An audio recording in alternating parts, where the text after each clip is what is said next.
I would look at it from two different angles.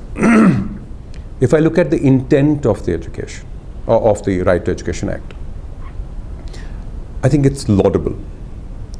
There's far too many children in this country who have been denied education because they are too poor, too poorly located, do not belong to the privileged classes, and so on and so forth. Our education system for the last 50 years has been an engine for manufacturing inequality.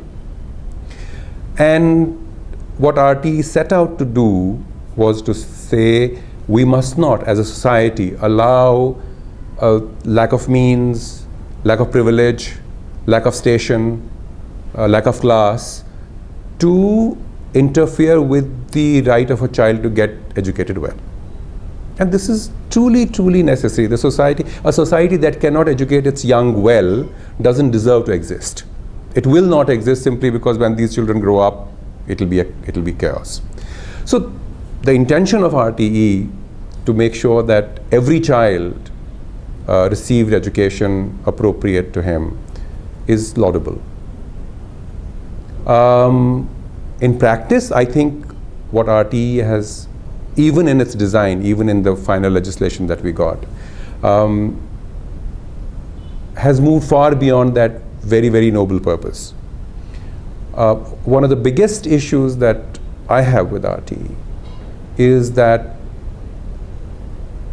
to a very significant extent, what it has done is it has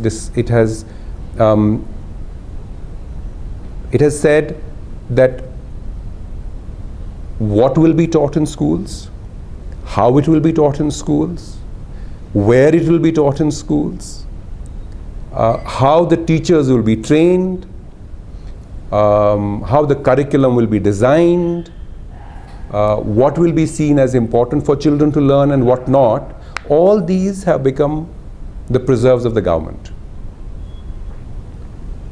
In a country the size of India, that's a recipe for disaster. There's too much diversity here. There's too much need for respect for that diversity. And what RTE does is it is really a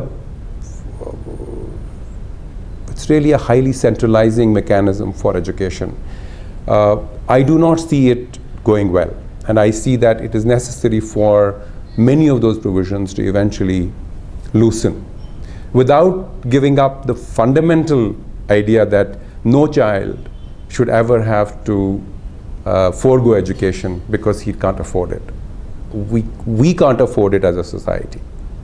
But I think the means that RTE is employing are inappropriate. The other interesting thing about RTE, it says we will provide 8 years of education. And it says if children are not able to come to school for whatever reason, then when they come to school, they must be placed in an age-appropriate classroom.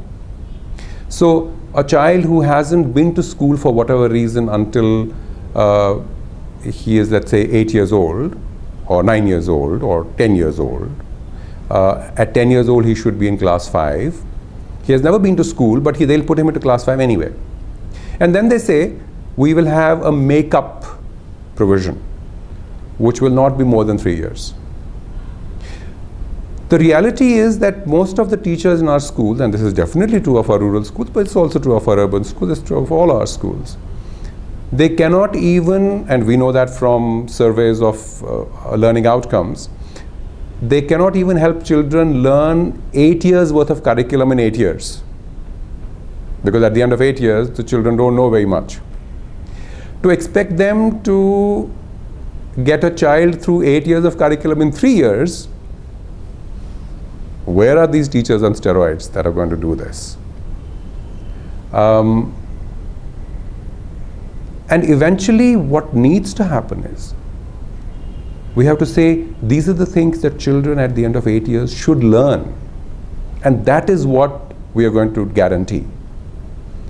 Otherwise, all that we are guaranteeing is time in school. We're not guaranteeing learning in school. And without that, really, the purpose of education is really defeated.